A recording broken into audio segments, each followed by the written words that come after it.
The 32. A lot of you probably know about the Chilean mining accident of 2010. It was also called the Los 33 because of the 33 miners trapped underground. It's amazing that all 33 survived the entire 69 days it took until they were rescued. There was a whole media circus about it with an estimated billion people watching the rescue on TV or the internet. There was so much news that one fact was completely drowned out, and to me, it's the most important of them all.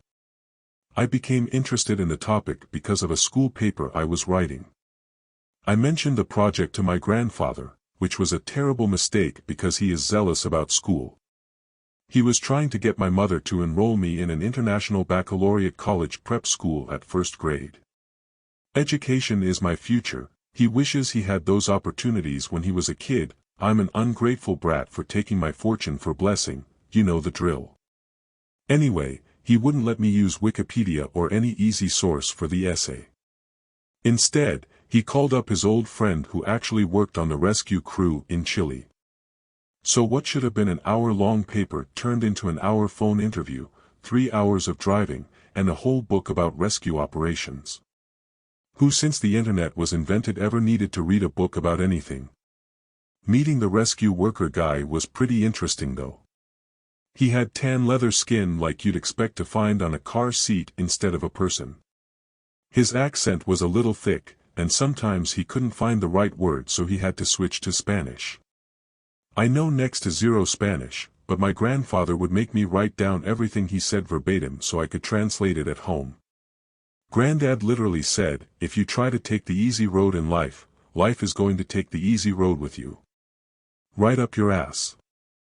I don't know what that means, but asking him to clarify didn't seem necessary.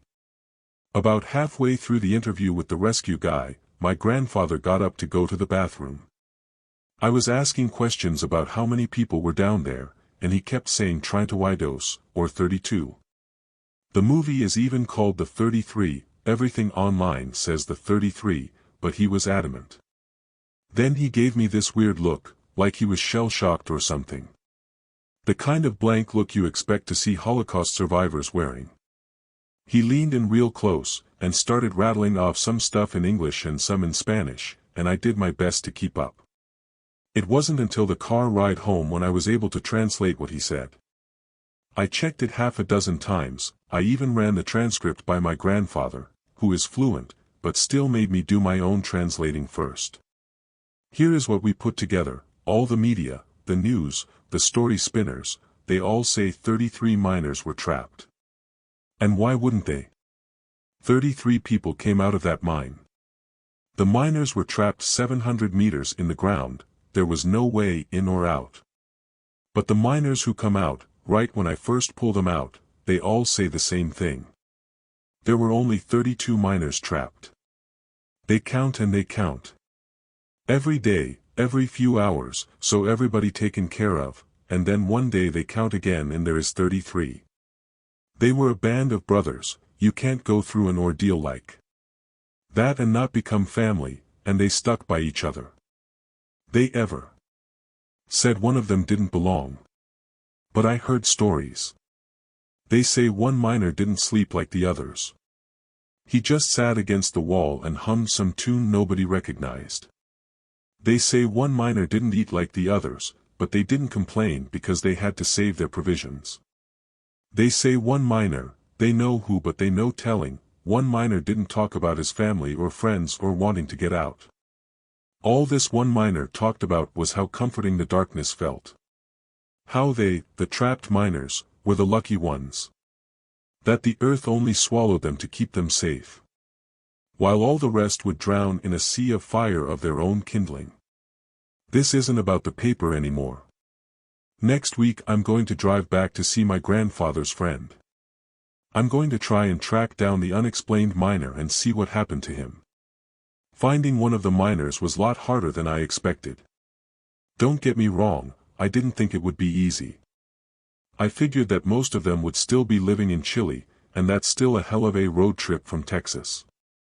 I didn't think it would be this hard to just find a phone number or anything though.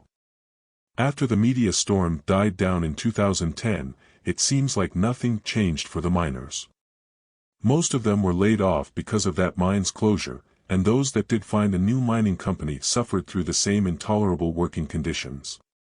Even the Hollywood movie didn't help them because their story rights were considered public domain after the massive publicity.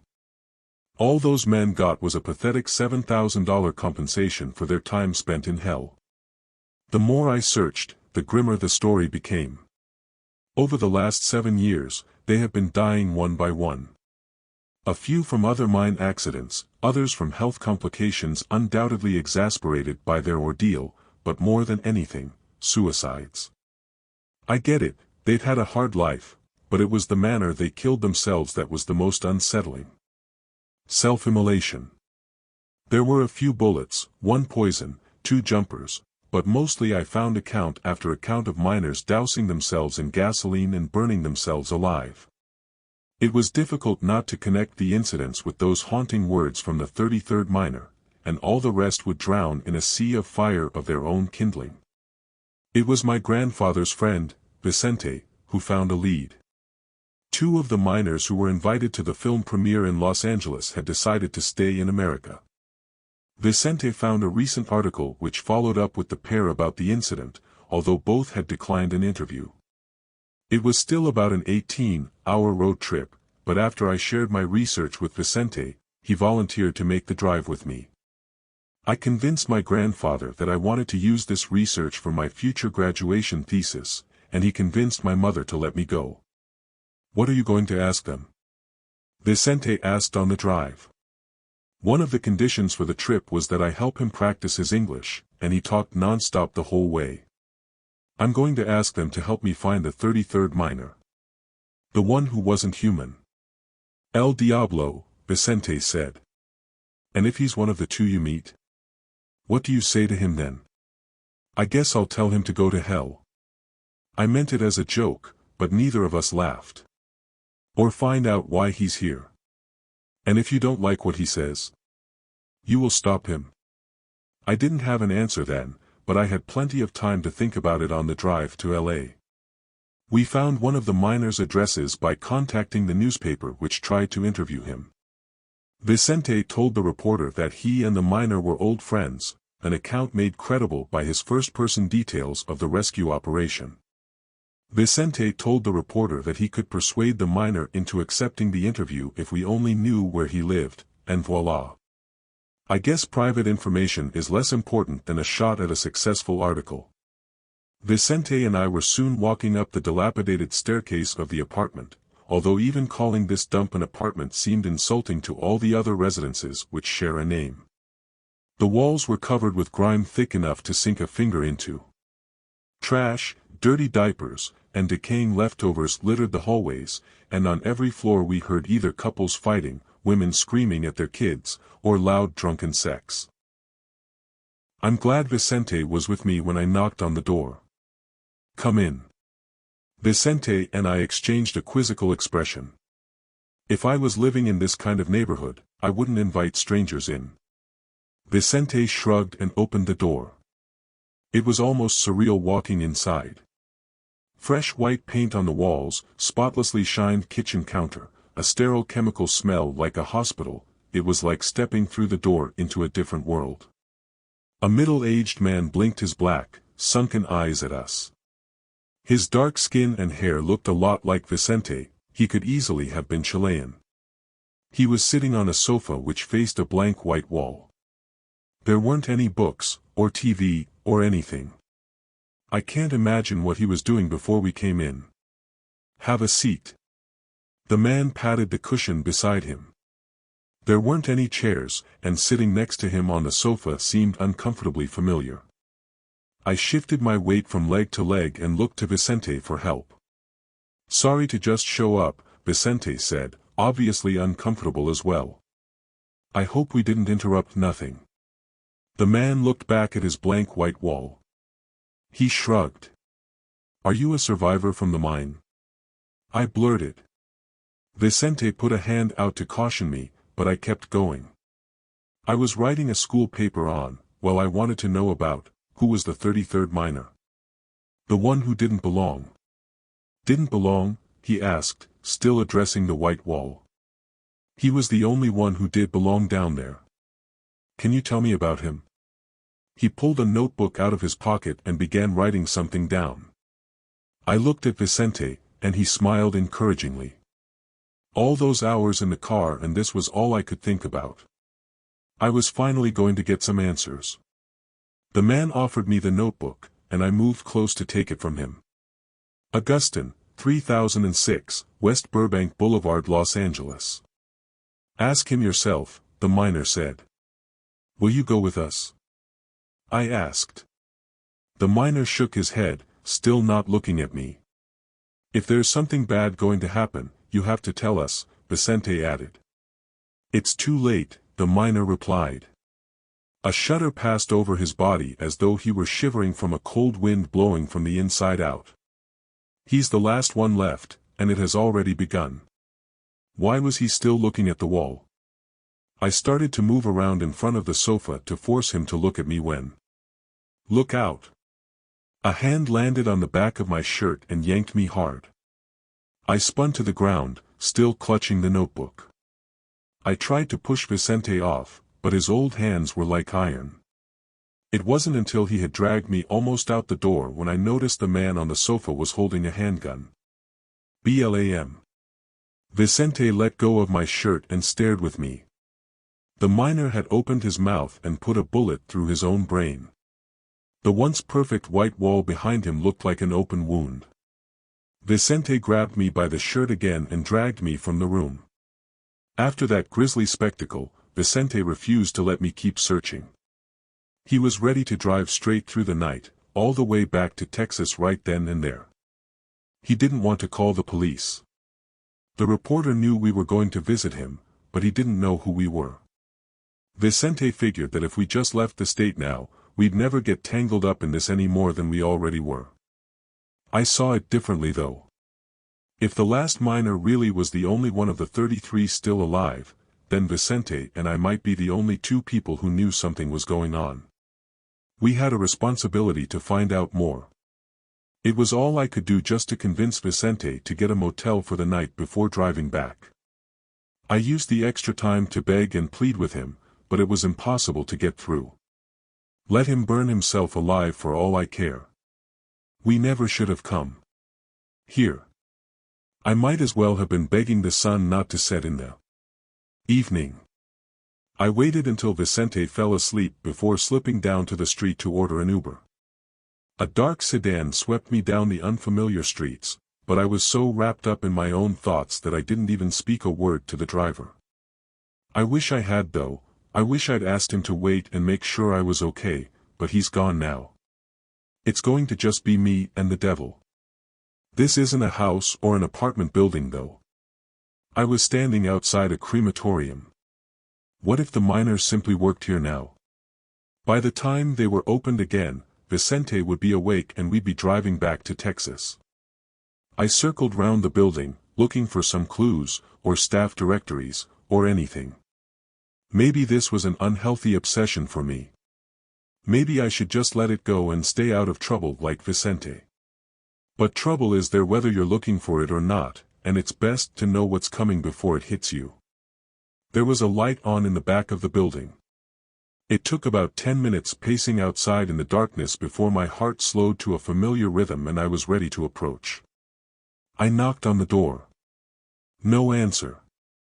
I peered through the lit window, looked like an office room. I knocked on the glass. No answer. My heart was starting to race again. I was stupid for even being here. Someone had just forgotten to turn out the light when they went home. I went back to the door and tried the handle. It was unlocked. The grating sound of the door swinging open seemed so loud in the still night that people must have heard it a block away. Hello? Anyone here? I called out, immediately regretting it. I don't know which was worse, taking the devil by surprise, or letting him know I was coming. I still switched on every light I could find, just in case something jumped out at me. Augustine? I shouted. No answer. I found another door with light seeping under the crack, and opened it. Augustin was inside. I could tell because of the name tag on his overalls. He was on his hands and knees, the charred remains of his head placed firmly inside one of the cremation ovens. I don't know whether he died the moment his head went inside, but I'd imagine he had to hold it there for a while. What could he possibly have seen or known that was worse than this? I called an Uber to take me back to the motel. I guess that was it. All 33 were dead. I hope whatever evil spirit crawled up from the earth with those men had spent its wrath doing whatever it did to them, and was sleeping peacefully now. The same dark sedan stopped and I got in. "Hi there," I said. "Thanks for getting me again." The driver, or the miner, I guess they were the same, turned around and smiled. It was hard not to smile with the bottom half of your jaw hanging loose. I could clearly see the pathway where the bullet entered his mouth and tore up through his brain. It was mesmerizing to watch that mass of loose flesh contort to form the shapes necessary for speech. "I see you found the man you're looking for," what's left of his face replied. "A man wouldn't be alive right now." "What are you?" The loose flesh pulled tighter and a trickle of blood dribbled out onto the driver's console. "He didn't kill the other miners. They killed themselves, as far as I could tell. As long as I kept my wits about me, I could make it through this." I looked down at my lap so I could pretend I was just having an ordinary conversation. Not as easy as it sounds, with the blood dripping down the console around my feet. "I will answer one question for your persistence. Don't waste it on such trivial semantics." I took a deep breath. It smelled like food which has just begun to spoil. "How can I stop the sea of fire you mentioned when you climbed out of that mine?" "Only fools play with matches." I had to look up at that. Even if it meant staring into that grotesque face, there's no way my single question was going to be wasted with that shitty answer. "What is that supposed to mean? Why are you even here? Are you trying to warn us not to blow ourselves up, because we know that without whatever the fuck game you're playing?" The miner slumped forward into his seat. The blood on the back of his head was congealed, he had died quite a while ago. I wanted to scream, to break the window, to punch him in his disgusting bloody face, but I was next to a dead man for the third time this night. More than anything, I wanted to get home. I just got out of the car and started walking the whole way back toward the motel. But the notebook. If that miner was the real devil, and that's the only explanation that makes sense to me, then he had given me his notebook. I stopped walking and used the light from my phone to desperately flip through the pages looking for some other clue. There on the first page were more words, written in a fluid hand. While they sat down in the dark, waiting for tomorrow's spark, telling tales of broken hearts, I joined them in their cell. "Don't be afraid," I sang to each, "don't hate the world beyond your reach, I hear your prayers as you beseech, me save you with my spell. Only fools play with matches, or bury treasure with no latches, or sign a deal when the catch is, the soul you have to sell. But the fool has born you, raised you, sold you. The fool has torn you, dazed you, told you. He won't mourn you, praise you, hold you, when finally you yell. Only fools play with matches, and suffer all those needless scratches, you will find your soul detaches, free at last in hell. How much must one man suffer before hell becomes an escape? I hope I never find out." Next story. I met the devil on Tinder. Don't roll your eyes at me. It's not like I could have known beforehand. Okay, let me back up a little. My name is Emma Collins, and I just began working toward my master's in engineering. All those jokes online about there being no girls here weren't understatements. There are literally classes with 20 people in it and I'm the only one who doesn't have something hanging between their legs. You'd think that would make dating easy, but I was only there to get my degree and get out. I wasn't about to get bogged down in a relationship. I didn't even want to have a fling with anyone in my class, because as soon as word got out that I'm looking to hook up, and yeah, I'd like to think people would brag about being with me, I'd have to start beating them off with a stick. But you can't expect a girl to study all day and night and not have a little fun, can you? I tried Tinder just so people would flirt with me and I could brutally reject them and feel good about myself. Harmless fun, right? Last night I swiped a sweet-looking guy who went to my university, wasn't an engineer, thank God, and shared my undying passion for Rick and Morty. He made me laugh, or at least snort air, and when he asked to get a drink I couldn't think of any reason not to. The pub was close, so worst comes to worst I would at least get a free drink out of it and could still be home early. He texted to say he'd be a little late, but he was already there when I arrived. Same dude as the photo, that's a relief, he was even wearing the same clothes. Either he just set up his account today, or he wore the stuff from his photo so I'd recognize him. Either way, it didn't bother me as long as he wasn't some fedora-tipped whale. And damn was he charming. We just clicked on everything, both big Ramones fans, read Stephen King, watched the same shows, hated the same politicians, looking at you, blonde hairpiece. It was like this guy was specifically designed just to be perfect for me. I guess I should have taken that as the warning sign. One free drink turned into 4, and I don't know whether he asked me to come home with him, or I just jumped in his car and let him figure it out, but we were headed back to his place when I got a weird text, "So sorry I'm late." "Where are you?" It was from the guy I met on Tinder. But that was impossible. I was in his car right now. I figured it was just a bad connection which stopped it from coming through earlier, so I decided to text back so he could read it later and laugh. "You missed your chance. I went home with your twin brother." Well, I thought it was funny anyway. Until he texted back again. "Huh, I don't have a twin brother. Are you still at the pub?"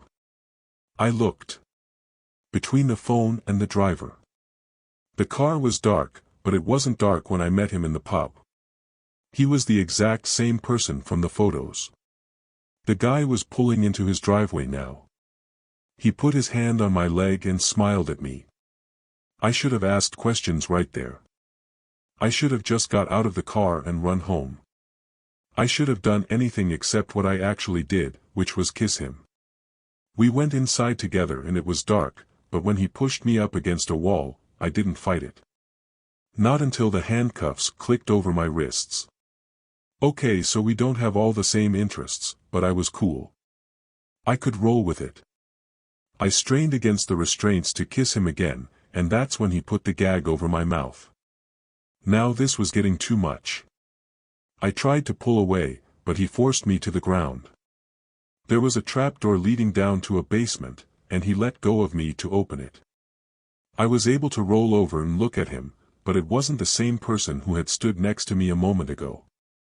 His back was hunched, and he was moving with rapid lurching movements. His eyes were hollow like he hadn't slept in days, and his mouth was a thin bloodless line. That couldn't have been the same mouth I just kissed. I tried to scream, but the gag muffled most of it. I tried to kick, but he just took it and shoved me through the trap door. I rolled down a ladder and hit the concrete ground hard.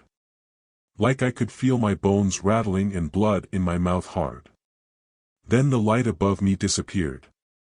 Was he just going to leave me here? But he hadn't left me. He was on my side of the door, climbing down the ladder toward me. Just play dead. Don't answer it. I don't know which was more frightening, the fact that I've been kidnapped, or the fact that I wasn't the only one. I was too focused on myself at first to notice, but as the creature descended the ladder toward me, I saw them huddled against the wall. One woman was wearing a torn business suit, her face was 2 pools of blood where her eyes used to be. One college girl my age, her hands sealed tight in constant prayer from a nail which pierced them together. One little boy, this one couldn't be more than 12, sitting against the wall with his knees pulled up to cover his face. Don't even make a sound. Whatever you do, don't reply to him, the professional woman said. I nodded my head to show recognition and lay still where I had fallen. It was hard to control my breathing while I heard his feet approach. What would he do if he thought I was dead? It couldn't be worse than what he'd already done to the living girls, right? Th thump. Th thump. Th thump, the voice above me drawled. It was still my date's voice. I can hear your heart singing for me. How does someone even know how to react in this situation? I tried to think of every crime show about psychopaths I had ever seen. What did the victims usually do to escape? But they didn't escape most of the time, did they? That's why the psychopaths became famous. Because there were so many who didn't escape. I bit my tongue to keep myself from screaming. Look at me when I'm talking to you, the voice continued, but it was deeper now. Was he continuing to change? Was it still a man, or something else standing over me now? I couldn't help myself. He already knew I was alive, and I had to look. I pulled myself up to my knees and stared into his face. He still looked like my date, although I wish he hadn't, but something wasn't right. It was like seeing a photograph of someone, only the photo is 50 years old, taken on an antique camera. Those eyes were still kind, even though they looked wearier now, and I could remember what the smile looked like on his tightly pressed mouth. "Why are you doing this?" I asked. The college girl groaned. Their strategy didn't work for them, so why would I just surrender to the torture? If there was a way out, I was going to find it. And if there wasn't, well, at least I'll have tried. "But I'm not doing this," my date replied. "You're the one who came home with me." "You did something to those people," I said. I couldn't even look at them. I couldn't admit to myself that I was going to end up like that. "On my life, they did it to themselves," my date said, crossing his heart. He sat down next to me, and I backed away to the wall. "You're lying. You did it to them, but you're not going to do it to me. I won't let you." "Look, I'll prove it," he said. "You're free to go anytime you want." This was a trick, right? He wasn't going to let me just walk out of here. Not after everything he's done, everything I've seen. What was the point? Or maybe he really was insane, and I would be passing on my one chance to ever get out. "What about them? Can they leave?" I asked. "No, you're the only one." He smiled. Creepy-ass smile. "If I do ever get out of here, first thing I do is give Tinder a 1-star rating." "Why? What's so special about me?" "We matched up because we're alike. You're going to bring me more people, and when you leave, you're going to return with more people to play with." I glanced back at the others against the wall. I would never, but I had to play along. My only chance of helping them was to first get out myself. I nodded. "You're right. I'll be your queen, and I want my kingdom to grow. See you soon. Don't come alone." And that was it. He let me climb right up the ladder and walk out the front door. Smug bastard, thinking he's got me figured out. Although he'd be right, of course. I would be back, and I would be bringing someone with me. This isn't some movie. I'm not a macho action star. And I'm not about to run in there guns blazing and save those people. Guns? All I've got is a stapler which can hit someone in the face. From 6 feet away. Don't ask how I know that. I did what any sensible human being would do and went to the police. I've never actually stepped inside a police station before in my life. My only experience with the cops at all is a speeding ticket that the guy in front of me totally deserved, but somehow I got stuck with. Going in now, I felt almost guilty, like I was the one who had done something wrong. But there wasn't time to be self-conscious. "Can I help you?" the sergeant on late-night duty asked languidly. She was the kind of cop that made me want to try shoplifting just for fun. If I couldn't outrun that 250-pound bag of marmalade, then I deserved to get caught. There was a little boy and a surly old lady waiting in line at the desk ahead of me, but I shoved past them. I don't care what they lost, or whose neighbor has a dog that won't stop barking. I'm willing to bet it doesn't beat a devil who tortures people. I need your help. I was kidnapped tonight. She looked me up and down as though she were doing me a favor. "It's okay. Let her go ahead," the little boy said. I didn't take my eyes off the cop. "Uh-huh. Please tell me what happened," she replied. "It was after a date. I went home with this guy." "So you voluntarily left with him?" "I know that face. That's the 'you're prettier than me so you must be a slut' face. I did, but then he threw me into his basement. I might have broken something. I was flustered. I didn't know what I was supposed to say in this circumstance. Why did it feel like I was the one on trial? It was just now when I noticed the bruises were gone. My shirt was clean. The abrasions on my wrists from the handcuffs had vanished. There's no way they could have healed that fast. And how did you escape?" "Well, he let me go." "This isn't right. This isn't how this is supposed to go." "So let me get this straight," the cop replied, shifting her tremulous weight like she was apologizing to her chair. "You went home with a guy, and then you left. What exactly did he do wrong? You don't understand. He had 3 other people down there too. He'd been torturing them. Torture. Now that's a powerful word. I don't know exactly what forces these guys to get out of their chair, but I'm pretty sure torture should do it." There was a middle-aged woman, a college girl, and this little boy. I finally had her attention. She sat upright and began taking notes. "What kind of torture?" "Brutal stuff." The lady's eyes were out, and there was a nail through the girl's hands.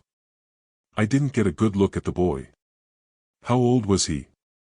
"Compared to the boy behind you in line." I looked back, and my heart skipped a beat in my chest. I hadn't noticed because of my rush, but the boy standing behind me was the same one who was hunched over in the devil's basement. Clean, well-fed, unharmed. But it was the same damn kid. The boy smirked. "Ma'am. Was the boy you saw about his age?" "Come with me," the boy said. "The 2 of us are going to have a little chat." What else could I do? The police weren't going to take me seriously. Not with 2 of the kidnapped people standing in their station, just fine. I don't know what kind of sick game I found myself in, but when the boy walked out the door, I followed. I'm not going to lie. I was getting close to tears at this point. It felt like when you were a child, trying to convince your mother of the monster under your bed. And as much as she tried to play along, you could tell she didn't believe you. She was just dying to get back to sleep and leave you alone with it. The helpless frustration of knowing something is out there, but being utterly helpless to do anything about it. The only difference is that my devil is real, and he was going to kill those people if I couldn't stop him. The only question is, why had he let the little boy go? Or me for that matter. The boy was walking quickly.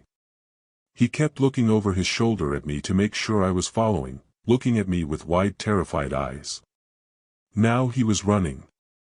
I chased him out of the station and straight across the street. A pickup screeched to a halt and blared its horn, and I dashed in front too. Screw you too, dude. I wasn't about to let my only explanation get away from me. The little boy ducked under the guardrail on the side of the road and began sprinting down the grassy slope on the other side. He actually looked like he was trying to get away from me now. Shit, if anyone saw us, it would look like I was the one trying to kidnap him. For once I was glad it was the middle of the night. He slid down the rest of the hill and darted into a concrete drain pipe. I was finally gaining on him, and before he made it out the other side, I managed to wrap my arms around his waist and hold him still. It was dark in here. The streetlights didn't reach this far down.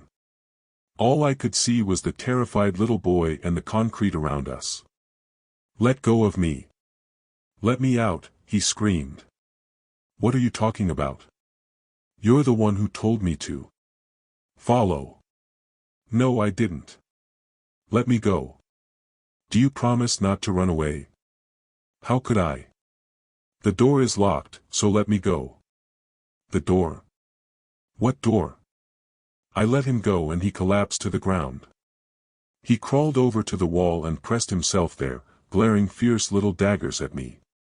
"Tell me how you got out," I demanded. I took a step toward him, but stopped when he crawled farther along the wall. He must be traumatized after what he went through tonight. I shouldn't try to push him. I was just trying to get home. I've never been here before. He buried his head in his arms, sobbing. I knelt down and took another step forward, trying to appear as least threatening as possible. "Leave him alone, you brute." A woman's voice. Someone was here. I jumped backwards and my back rammed into something. I flailed in the air to keep my balance and hit a switch with my hand. A light turned on. Who would put a light in a drain pipe? But I wasn't in the drain pipe. I was back in the basement. The concrete walls, the boy cowering in the corner, the woman with the bloody eyes standing over him. Even my date from earlier tonight was here, only now his eyes were hollow and weary, his skin gaunt and tight. It looked like he had been down here for a long, long time. The only one I didn't see was the college girl. Okay, what the hell is going on? My whole body was starting to shake. The way they were all looking at me, it was like they thought I was the devil. But I was a victim too. Why didn't they see it? "Weren't we enough for you?" the woman asked. "Why did you have to bring a little boy?" The boy was already here. He was here before me. I screamed. I must seem even more like a monster for screaming, but I couldn't help myself. "Don't let her hurt me," the boy cried. I didn't do any of this. It was him. I pointed at the man. "I knew you'd be back," he said, winking. This was all still a game to him. "The boy wasn't here until you brought him. I just gave you a glimpse of your future." "But the other girl my age?" There was no time to finish my question. "He is on top of me now, pinning me to the ground." He pressed my face into the concrete and put his knee in the center of my back. I screamed as he pulled my arms behind me, then the searing pain in my hands. I couldn't see what was going on, but it was easy enough to imagine the nails sealing them together. I had already seen what was going to happen, I just didn't know it would be happening to me. I got out 3 more times since then. The first time he let me go, I was free for about an hour. I hitchhiked and drove as far from town as I could get. It wasn't until we stopped that I realized my driver was wearing a mask, that he was the same devil I met on Tinder. We were back at his house, and he dragged me back down into the basement. The second time I escaped while he was sleeping. The door was unlocked, which seemed too easy to be real. I was right. I went to the hospital to get the nail out of my hands. I told them not to put me under, but they insisted on using anesthesia during the surgery. When I woke up, I was back in the basement. The nail was gone, but it looked like it was roughly pulled and I didn't have any bandages, so I'm not sure if I ever really made it outside. This time I stayed in the house. I went upstairs and found a phone and a computer. I tried calling the police again, but the line didn't go through. Now that the nail is out, I'm able to write this to have some record of what is going on. I don't know if this is real or not, but I want to have something I can check to see if I ever got out of that room at all. I don't know exactly where I am, somewhere in the Houston suburbs. He's going to come for me again soon, and I'm going to wake up back in the basement. He says he'll let me out again if I return with more people, but I know I'll only end up back here with them. Right now I'm strong enough to resist, but sooner or later I'm going to break and do what he says. I don't know how to warn you, but I just want you to know, if you meet someone online and he seems too good to be true, then he probably is. Next story. Dreaming without sleep. Humans don't have a physiological need to sleep. Over time, chemical levels of adenosine build up which cause the sleepy feeling, but that is simply a trigger designed to force our bodies to rest. Some scientists have theorized that this is an evolutionary mechanism intended to prevent us from wasting unnecessary energy while keeping us hidden during the night. Well, there isn't any shortage of calories to consume, and there's nothing going to eat me in the night, so as far as I'm concerned, sleep is just an antiquated fetter which humans should leave behind. We don't need sleep to live, but we cannot survive without dreaming. And if you stay awake for long enough, you'll start to dream even while awake. The more you try to fight those dreams, the more real they will become. Pretty soon, you can't tell which is the dream and which is real, or whether there is a difference at all. That's the story I told the police, and my attorney, and it's the story I'm sticking with now. It started when I read an article in my psychology class about this Vietnamese insomniac named Thai Ngoc who hasn't slept in 43 years. It said he had some kind of fever, and then never felt the urge to sleep again. Even working full-time, it's like he has a vacation every night. I don't know about you, but for a stressed-out college student always trying to cram for the latest test, that sounded like a lifesaver. I'm paying my own way through college with a work-study program, and trying to maintain a social life in the half-hour break I have between class and work is absolutely impossible. I'm tired, and stressed, and missing out on what is supposed to be the best years of my life because I never have a free moment to be myself. If I could find a way to waste less time sleeping though, maybe things would get better. I did some more reading and became obsessed with the idea. If we sleep for 8 hours and are awake 16, then eliminating sleep would be equivalent to adding around 40 years to my lifespan, assuming an 80-year life. I found some studies about a drug being tested on mice called RxNA which was supposed to completely eliminate the need for sleep. It hadn't been approved for human trials yet, but there weren't any negative side effects found in the mice. If anything, they seemed more active than ever. And the best part was, research for this drug was being done right at UCLA where I go to school. Well, I was able to find where the lab was easily enough, although I didn't expect them to just hand me the chemicals. I tried to get an internship there, but they required at least 20 hours a week, and I couldn't even begin to fit that into my schedule. I forgot about the whole thing until I overheard Ricky, one of the other kids in my psych class, mentioning that he got the internship. Ricky was boasting about using the keys to sneak into the lab at night to get high off the anesthesia they used on rats. If he doesn't sound like an idiot yet, then add a tank top that says, "I party with sluts," a hat with the Obey sticker, and a skateboard which he carries around to look cool but doesn't know how to ride. You got the idea. But that was fine with me, because it made it a simple matter to pretend to be his friend. All I had to do was turn my hat backward, make a couple dumb jokes about the blonde sitting in front, high-five him when she bent over, and voila. Suddenly we were brothers. Future of American science right here. It didn't take many hints before he invited me into the lab. I found where the RxNA experiments were just by looking up the faculty directory in charge, and before my so-called buddy finished coming down from huffing anesthesia, I had a whole backpack full of the little spray bottles of Rxin. It was nasally administrated, but I didn't care as long as it worked. And holy hell, it worked all right. 20 squirts up each nostril seemed like a lot, but I controlled the dosage to 1 mg per kilogram body weight, which was equivalent to the dose the mice were getting. I played Skyrim straight into the dawn. Okay, so it wasn't quite self-actualization, but I hadn't had any free time in a while, and it felt great to have the constant pressure off me. The night was so quiet, and by the early morning it felt like the entire world was made just for me. I didn't even feel tired until the following night, and I just took another dose and all the weariness washed away. I spent the second night reading Shakespeare just for fun. How else would anyone ever have the time for that? There was so much to do and learn about the world, and finally I had the chance to see it all. It was the best thing I could have ever hoped for.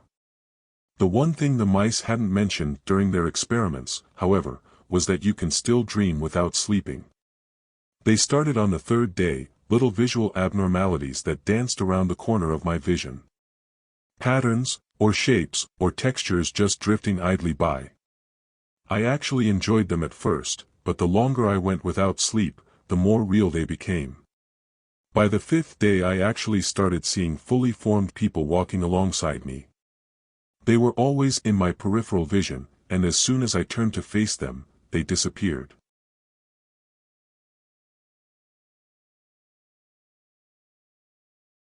It was the evening of the 6th day when I opened my bedroom to see a smiling figure sitting on my bed. It didn't even have a face, just teeth which wrapped all the way up to where its ears should be. I splashed cold water in my face and the thing disappeared, but it still freaked me out. I decided to take a break from the drug then, but even without it, I couldn't sleep that night. There must have still been some in my system. I tossed and turned, and every time I got up, that figure with the teeth was there watching me. Every time I jolted myself awake, it would linger a little longer in my room, just silently smiling. I managed to get through the next day, still off the drug, and still seeing the creature out of the corner of my eye wherever I looked. I got used to him though and even began to nod off during the psych lecture. After class, I decided to call in sick from work and just go sleep. Ricky was trying to talk to me, but I was so tired I couldn't even figure out what he was saying. It was hard to even look at him with the creature standing next to us. I just mumbled something and turned to leave, but the idiot kept following me. I shouldn't have shoved him, but I was so tired I couldn't deal with pretending to be his friend anymore. He stumbled back a few paces, right into the smiling creature. The weirdest thing was, I swear he bounced off the creature and looked over his shoulder. It seems stupid to think he could see my dream, but I was so tired I wasn't thinking straight. I just bolted and ran. Ricky was still following me though, he was insistent. Something about there being a security camera at the lab. That we had to get our story straight about what we were doing there. I don't know. I just wanted to get home. I just wanted to sleep. I ducked into an alley between the psych and sociology buildings, but I couldn't lose him. He grabbed my shoulder and pulled me to the ground, and I didn't have the strength to fight him off. I was too tired to get up, so I just lay there and let him yell at me. My mind was so numb with exhaustion, even the sound of his shouting faded into a gentle white noise, and I must have fallen asleep right there on the ground. His body was mangled almost beyond recognition. The police told me there were witnesses who saw me jump on top of Ricky and bite his face into a bloody pulp. They said I had some kind of inhuman strength, and that it took almost a dozen people to drag me off him. They said I hurled him like a rag doll into the building, dislocating both his shoulders and smashing one of the bricks into powder. I don't know how I could have done it while I was asleep. All I know is that when I was about to drift off, I saw my creature standing behind Ricky, and the last thing I saw before closing my eyes was its teeth sinking into his neck. The court blamed the incident on the drug and I've been transferred to a rehab clinic. It's been 4 days since I've last taken Orexin, but the creature hasn't gone away. Every time I close my eyes, it's sitting a little closer. Sooner or later I'm going to fall asleep, and it's going to take control again. I'm writing this because if I can't stay awake, I want someone out there to know. Don't blame me for what he does when I'm asleep. I'm fighting it for as long as I can. Next story. Burning desire. I'm saying this as a confession. I can't explain how it happened, but I know it's my fault because it started with me hurting myself. And it's not like I wanted attention or anything. Okay, well, as long as I'm being honest, I wouldn't mind someone noticing me, but that isn't why I burned myself. And it definitely isn't why I killed myself, but I'm getting ahead now. I was in class one day when someone set a fire in the chemistry lab, probably Jason. That idiot was always using the Bunsen burners to melt pens. And glue. And whatever he could get his hands on.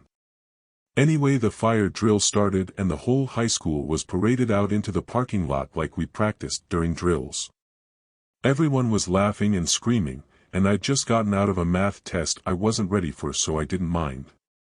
While we were standing in the parking lot, I overheard Lisa say that Sammy, the kid in the wheelchair, got stuck on the elevator during the drill.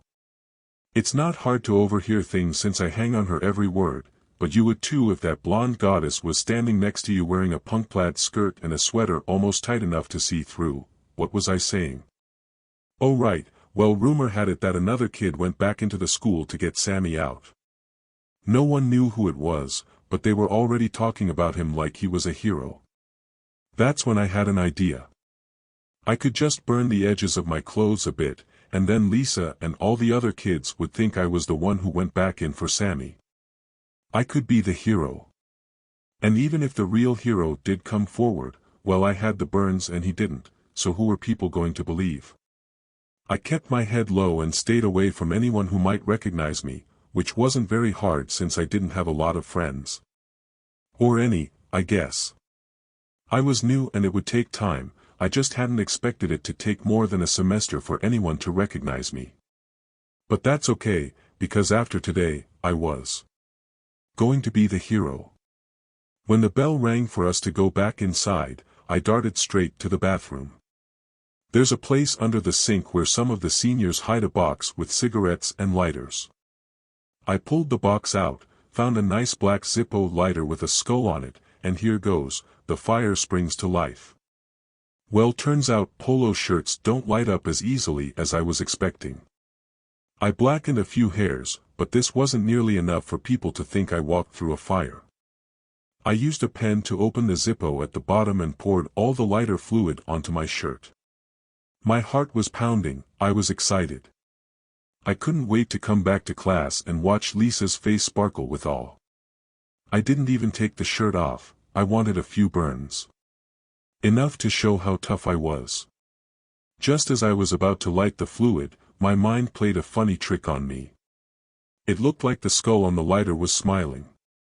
I didn't remember it doing that before. Too late now, the fire was already dancing over my shirt. It barely even felt warm. I watched myself in the mirror as the fire spread from shoulder to shoulder. My buttons began to heat up and stung a bit, but the shirt was smoldering nicely. I ran the faucet and splashed the water on me. That'll be enough. But the fire drank the water as though nourished by it, spitting boiling vapor into the air. The heat was intense now. I tried to rip the shirt off, but the polyester was melting to my skin. The metal buttons seared into my flesh. I couldn't stop screaming. I didn't want anyone to see me like this, but it was like I was hearing someone else scream through me without even asking my permission first. I dropped on the ground and began to roll, but the fire just continued to spread over my entire body. It ran up my arms, and I could actually see the flesh melting from my finger bones. The pain was like you can't imagine. My whole body was being pierced with red-hot knives. Then it started to go black, thank God. I'll fall unconscious and someone will find me. It'll be over. But no, only half my vision was gone. I looked into the mirror and watched my left eyeball melting down my face. It would have gone down my cheek if there was any cheek left, but it simply dripped through the hole in my skin, straight into my mouth. I gagged. How was I still conscious? The pain wasn't letting up, but I forced myself to watch my reflection. I'd done this to myself. Somehow, I deserved it. My jawbone was completely exposed now, and it was starting to crack from the heat. There's no way a Zippo lighter could have done this. I grabbed the little black box, but the skull had vanished. Whoosh! A toilet flushing. Was someone in here the whole time? I tried to turn my head, but my spine was too weak to support me and started collapsing in on itself. I crumpled to the floor and watched as a bathroom stall opened. What the hell? Was this it? Am I dead now? Because there's no reason, no way I could really be seeing myself walk out of the bathroom stall. The other me, wearing my shirt and pants, completely ensigned by fire, walked over to the sink beside me. He calmly washed its hands in the sink, not even glancing down at me writhing on the floor. I tried to speak, to scream, anything, but only a dry gurgle escaped my throat. That's when the other me turned and smiled, and I could have sworn it was the same bony white smile the skull wore. "Your turn on the inside," it said, or I guess I said that, because it looked a lot more like me than I did. Then everything went black, only I could still feel every inch of my burning body and hear the wet plop of my skin sliding down my bones onto the floor. I heard footsteps as I left the room. I must be inside the lighter now, waiting for the next person to let me out. But I can still feel my flesh burn, so I pray to God it won't be long. Next story. Haunting sound. I met with the most unusual patient a little while ago. I would never ordinarily post online about someone's confidential details, but I'm frankly at a loss with this one. I have begun the process to submit this case study to a variety of peer-reviewed journals, but in the meantime I am seeking alternative explanations to help him.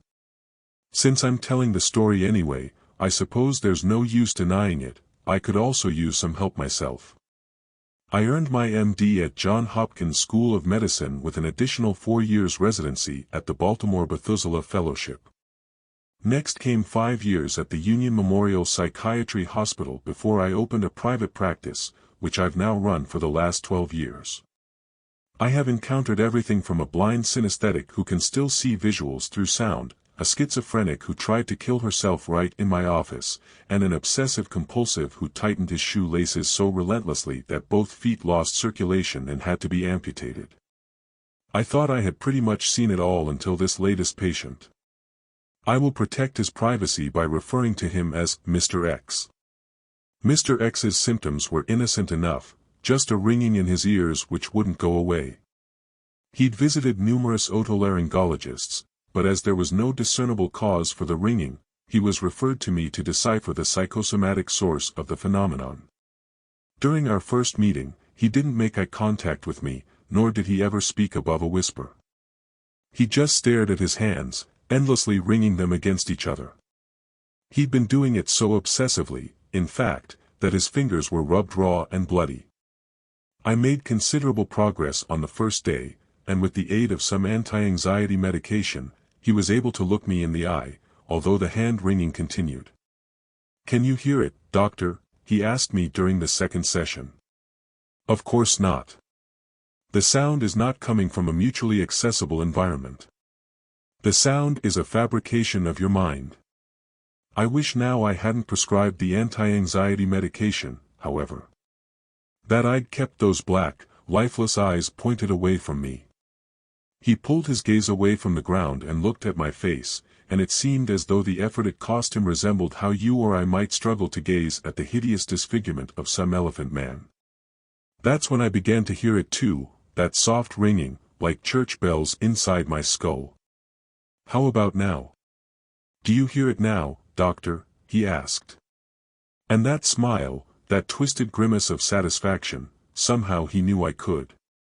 Regardless, admitting I heard his hallucination would only deepen his psychosis, so I naturally had to deny it. I terminated the session early and prescribed some antipsychotics, even taking some for myself. By the time I got home, the ringing was gone.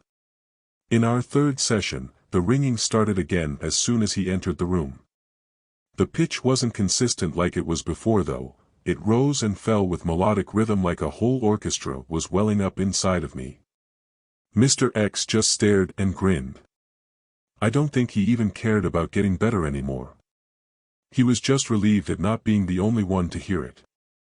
He wasn't very responsive that session, all he would do was hum along to the music inside my head. I terminated early again, and he went home without complaint.